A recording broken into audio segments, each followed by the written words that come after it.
Hi, hello. Good morning, guys. Good morning mga tiya and mga tiyoy. Ganito tayo sa umaga mga tiya. Ano ko lang, andito pa nga ako sa bed. Pero try nating try kong ipakita sa inyo kung ano ang ating mga ganap sa umagang kay ganda. Ganito lang mga tiya, hindi pa tayo ano,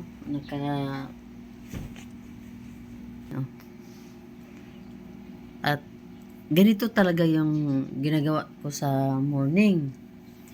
Hindi ako kaagad bababa. Pag kagising ko lang, dito pa ako magmuni-muni, mag cellphone. Kasi maaga ako mga tiyaying, maaga akong gumising. Minsan nga 5:30, gising na ako dito. Pero minsan din, maabutan ako ng 6 a.m. So, dahil ganito lang kasimple ang ating mga tiyaying kaganapan, ipakita ko rin sa inyo na early in the morning, ganito lang tayo. Hindi pa ako nakapag-toothbrush, hindi pa nakapag-kape, hindi pa wala pang hilamos, wala pang bihis kasi. Usually mga tiyay, pag baba ko, magbihis talaga ako dito sa kasi nakapangtulog lang tayo. So yun mga tiyay. Nakaharap ako sa isang salamin, sa isang mirror. Nakaharap talaga ako mga tiyay. Ayun o. May ko dyan, may medicine ako dyan, may lalagyan ng yung flower base. Kasi tinanggal ang flower base diyan. Yung flower talaga at tinanggal dyan, nilabas namin. So, andito yung tubig ko at saka yung medicine ko mga tiyayang. Ganito lang tayo.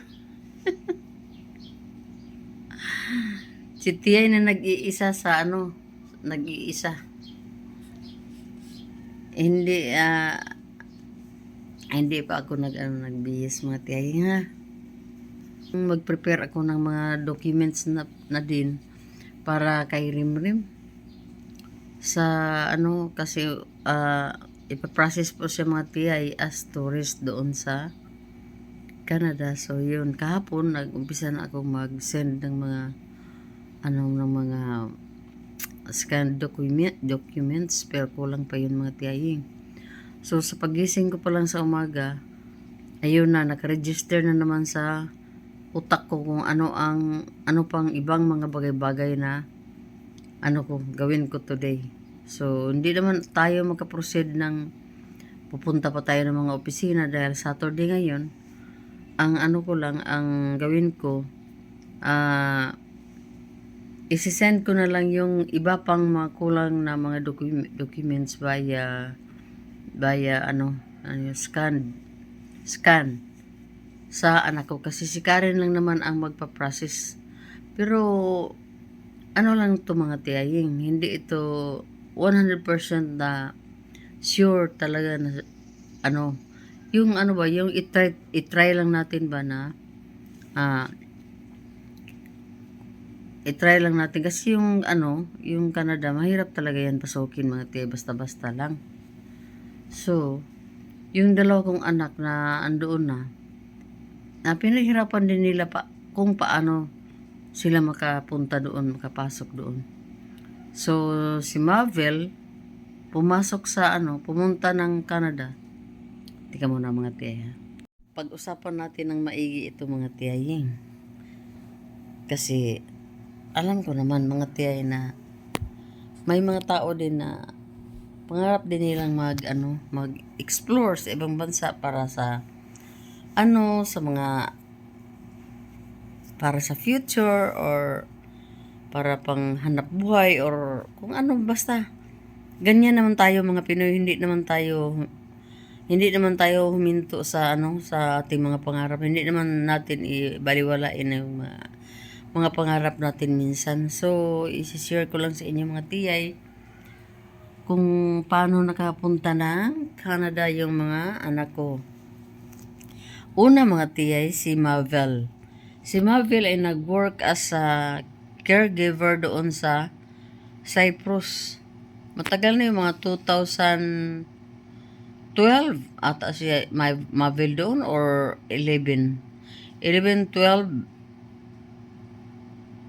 11, 12 siguro andoon siya.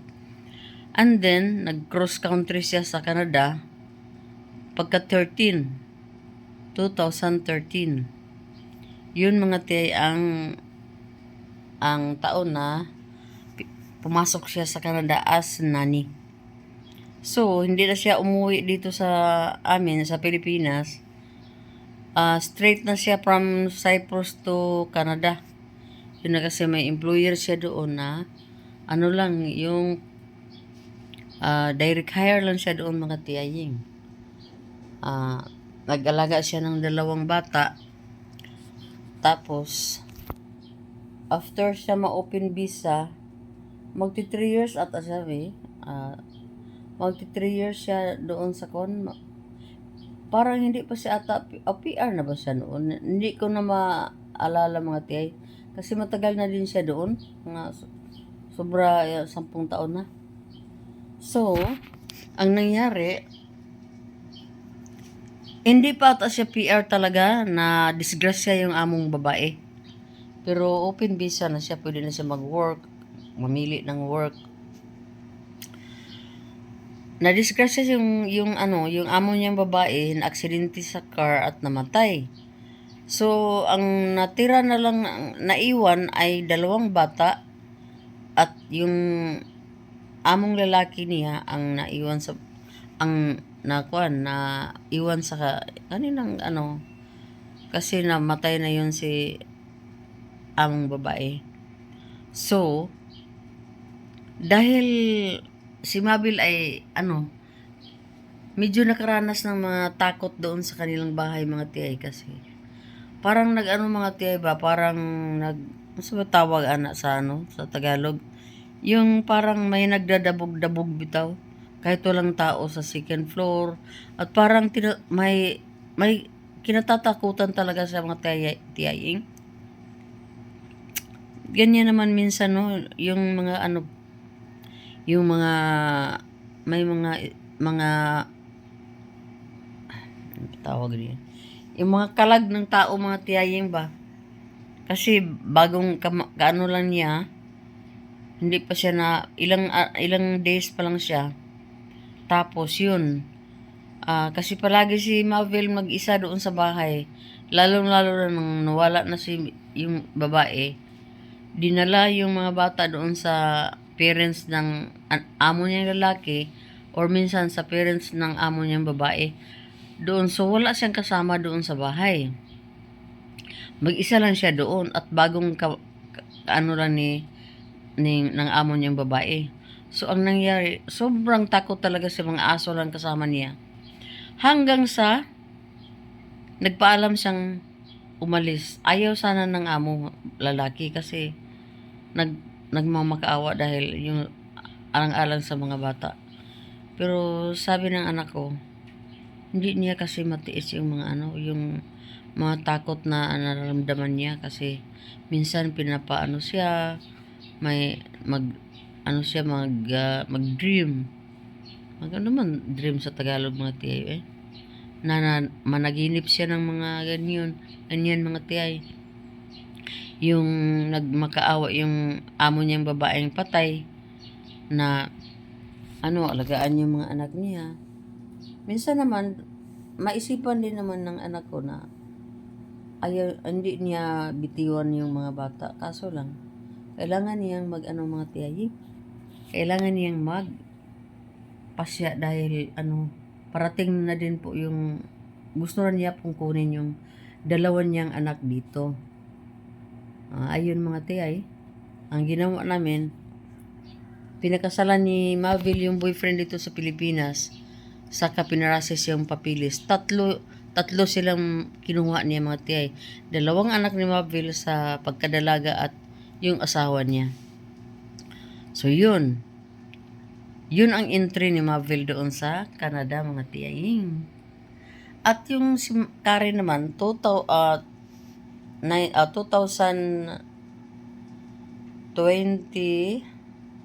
ano ba yun? 2023? O last year lang ba? Basta, ang bilis ko makalimot, uy. Kasi wala pang kape, mga tiyaying. Si Karen naman, nag-isang taon siya sa Canada. Mag-isang taon ba siya ngayon? Mag-isang taon. Kasi nakatapos sa isang year doon, mga tiyaying, sa pag-aral. Kasi ang entry din niya ay student visa. Student visa, mga tiyaying. So, nagkaroon din siya ng student permit niya. Student permit ba? Basta student visa. Wala na talaga, bugok na talaga tong si tiyaying ay.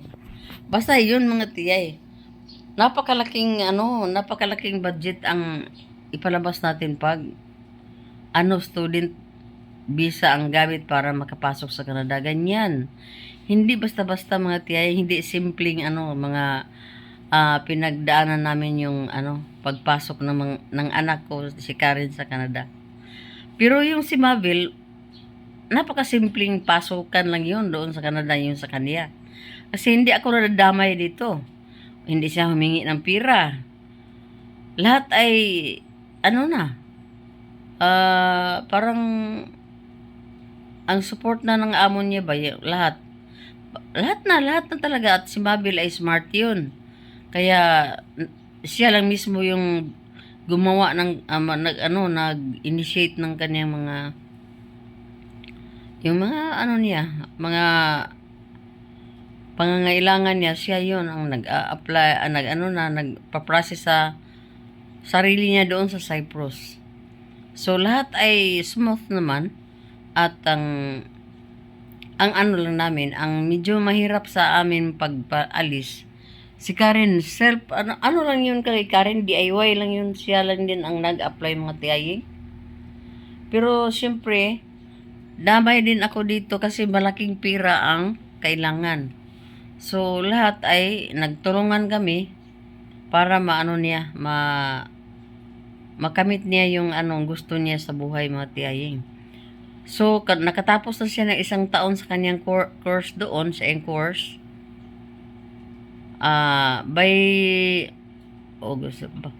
By September, papasok na naman siya sa second year sa college. So, 2 years lang naman yung niya doon. Pag-aral niya ng, ano bang kurso ni Karen? Hotel and beverage. Ano ba yun? Sorry, mga tiyaying, ha. Kasi hindi ako masyado matanong sa kanila. Basta mga about sa mga drinks, mga ganun ang kuha niya at saka sa hotel. Pero si Karen ay nag-work dati sa Kuwait as barista. Yan siya? Head barista yan siya doon. So, while siya, mga tiyaying, kuha na niya yung visa niya, dala na din niya yung boyfriend niya, mga tiyay. Kasi ganyan talaga, pag student visa ka, pwede kayo makadala ng isang tao, boyfriend. Pwede mo yan dalhin. So, dala niya yung boyfriend doon at silang dalawa ay nag-work. Pero si Karen lang naman, mga tiyaying, ay estudyante, so limited lang yung working time niya doon kasi yun lang ang ibigay ng gobyerno doon. IRCC at ang magbigay ng sa kanila. Basta, allowed lang siya mag-work ng 20 hours per week. Yun ang nila, mga tiyay. At hindi din pwede na hindi kayo mag-work. Kailangan mo talaga mag-work. Isa yun sa mga requirements. Pero, 20 hours per week lang. So, yung 20 hours per week, mga tiyaying, parang allowance mo lang yun, o pangmasahe mo lang yun sa sa train or sa bus. Hindi yan guarantee na makabayad kayo ng tuition mo kasi ang tuition in one semester mga tiyaying is almost 500,000. So yung kay Karen sa tuition fee niya mga tiyaying is sa 2 taon ay almost 2 million din. So di ba malaki-laki? Yung ano namin, ang pinrepare namin na pira, yung para sa first sem niya mga tiyaying. Pagkatapos, yung pang second sem nila, diskarte na nila yon doon sa Canada. Kasi yung boyfriend niya, nag-work ng 2 jobs. Si Karen naman ay nag-work din. At basta lahat ng mga diskarte na yon. So, this coming September, parang tapos na rin si Karen nag-enroll. By August, next month, kailangan na nilang bayaran ang pang third semester ni Karen na tuition. So that is 10,000 Canadian dollars or 11,000, mga ganun. So, hopefully, prepared na sila niyan mga tiyaying. Kasi kailangan na nila ano na yung mga pirang ganyan, kalaki. So ako dito, hindi naman ako ginalaw ni Karen dito. Hindi na siya naki ano sa akin dito, naghingi pa ng tulong. Kasi, kaya na nila yon doon. Alam na nila kung paano ang pasikot-sikot doon sa Canada mga tiyay. Ganyan lang. Kasi di naman tayo mga mayaman mga tiyaying. Ano lang naman tayo, yung simpleng pamilya ba na 3 beses isang araw lang makakain, ganyan. Ganito lang buhay, lalong-lalo na kami. Inano kami, lambasted kami ng mga trials dito sa Philippines. Diba, nagkasakit yung asawa ko ng 7.5 years at napakalaki ng budget taon-taon. Siguro mga 200,000 more or less, or basta kung ma-admit ay maaabot pa yan ng kasi yung CKD or yung dialysis patient, prone sila sa mga infection at ang nila palagi silang na admit mga tiyaying. So yun, umpisa na naman natin yung mga ganyan. So yun mga tiyay, i-share ko lang ito sa inyo mga tiyay as ating pa-entrada today.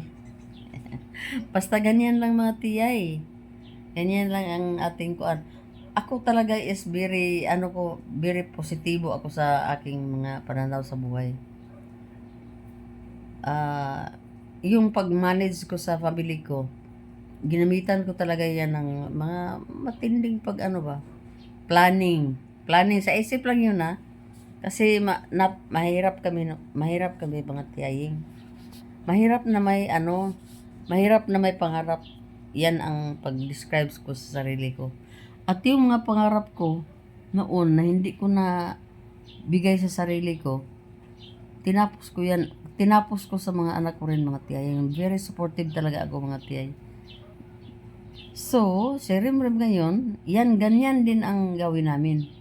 Nag-umpisa na po akong mag-send ng mga documents at si Karen lang naman ang mag-process kasi plano namin, hindi kami a-apply ng work permit agad dito kasi mahirap yung mga kahit na may 2 akong anak doon sa Canada mga tiyay, mahirap talaga ang pagpasok ng mga ibang membro ng pamilya natin. Maliban lang sa akin mga tiyay, madali lang akong makuha ng mga bata. Ngunit, hindi ako pwedeng pumunta doon kaagad-agad kasi walang makasama si Ziki. Ang mami ni Ziki ay nasa Japan, di ba? So, antayin lang natin ang tamang panahon kasi ang plano ko doon sa Canada, hindi naman ako manatili doon na vacation lang, pero kahit na vacation, di rin pwede na 2 buwan lang tayo doon sa Canada kasi mahal yung ating pamasahe. So, dapat sulitin natin yung pagpunta doon. So, yun mga tiyay, no? Balik tayo kay Rimrim. Yun na, nag-umpisa na. Kasi alam mo mga tiyaying, wala na. Storytelling na to mga tiyay, ha? Storytelling na to, pero sana, mapulutan nyo din ng aral. Lalong-lalo na sa mga, mga dreamers, yung gustong maghanap buhay sa abroad. Kasi yun si Rimrim mga tiyaying, matagal din yun sa Japan nag-work, mga 6 years. Company, company worker yun, si Rimrim, doon. At yun nga, dahil namatay yung eldest son ko, 2015, napilitan si Rimrim na i-give up yung Japan. Kasi, kailangan niyang umuwi dito mga tiyay. Dawal lang silang lalaki na anak ko. Di namatay yung kapatid niyang lalaki. Kailangan niya mag-decide na uuwi dito kasi nagkasakit na yung asawa ko. Hindi ko kayang mag-isa lang kasi walang mag-drive at saka walang sa kanya mga tiyay ba sa mga Tagalog sa mga mga tiyay, yung kailangan mong buhatin yung pasyente mo bawat sandali kasi ilagay mo sa wheelchair, from bed to wheelchair, then wheelchair to car to hospital, mga ganyan ang routine. So, nagawa niyang i-give up yung job niya doon sa Japan mga tiyaying. Alang-alang sa kanyang papa. So, yun. Dahil 2021 ay nawala na yun si Mr. Ngayon, siya na naman yung aming ipaplastar ba. Siya na naman yung tulungan namin na din kasi kawawa, mayroon 3 anak din si Rimrim. So yun, nag-umpisa na yung pagpa-process namin mga tiyay. Pero hindi pa yun in-apply ha sa sa IRCC. Sa pa lang yun, nag-gather na kami ng mga documents. So mayroon na akong naipasa kay Karen kasi si Karen ang mag-a-apply. At yun na. Yun na mga tiyay, ang morning natin. Nag-umpisa na din kaming umpisa na din kaming mag-process o mag-gather ng mga documents. Ganyan pa. So, good morning everyone. Pababa na tayo mga tiyaying at magko-coffee na tayo baka si Nining ay nandiyan na. Anong oras na ba? 6:48, mga 7:20 pa yan si Nining papasok dito mga tiyaying. So, pwede pa akong hindi bababa doon. So, buhok natin mga tiyay, hindi pa ito naayos-ayos mga tiyaying. Ay, di ba? Yun ang ating, yun ang ating bed dito mga tiyay. Yan. At, hindi ko pa na yan na ayos. So, mga tiyaying, ayusin ko muna mga tiyay ha. Pati dito, grabing kuan, may dito pa. So, good morning everyone. Update kita later mga tiyay.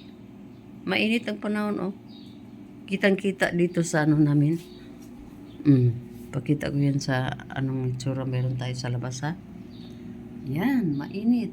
Hindi tayo makasilip niya karing araw. Kasi sobrang na. Okay. Hello, good morning once again mga tiyaying. Ganito ang ating video today. Sobrang init. Nagsi 7 AM pa lang mga tiyay. Hindi na tayo pwede makasilip ng araw kasi sobrang init na po talaga mga tiyaying. So, ganito lang yung yung sitwasyon ng ating mga halaman dito. Ayan lang sila Hindi naman sila nauuhaw sa tubig kasi inuulan naman sila palagi mga tiyay. At ito namang mga bougainvilleas, hindi yan pwede palagi didiligan mga tiyay. So, ganyan lang dito sa terrace. Hindi tayo pwede dyan magtambay kasi sobrang init. So, baba tayo mga tiyaying para napaka na dito para maka-open na tayo ng ating mga doors. Ipalabas na natin yung mga mga amoy ng ating loob ng bahay. Kailangan na natin silang i-open ang mga windows and doors. Ganyan. Ayan yung dalawa. Good morning sa inyong dalawa. Mayroon ba kayong dumi diyan? Mayroong isa. So, okay lang. Good morning. Good morning, Luka boy. And good morning sa iyo, Sky. Yan. Yan ang ating mga kasamahan sa bahay, mga tiyaying. So, sinining na naman ngayon ay... Oh! Naman di sinining.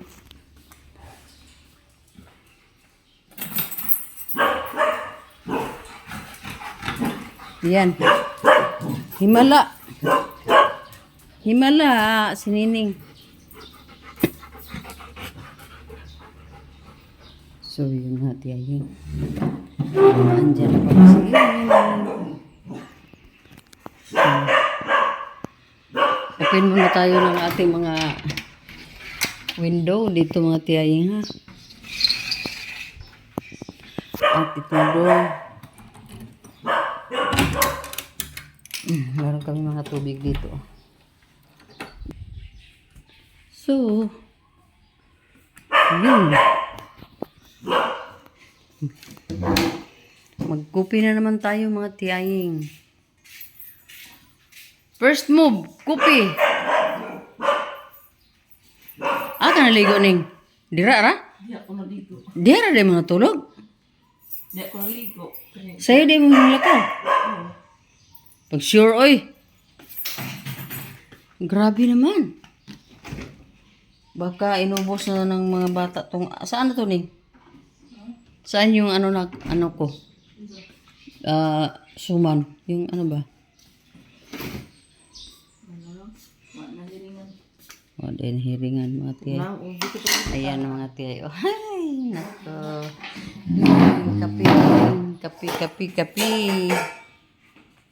Okay, see you later mga tiyay.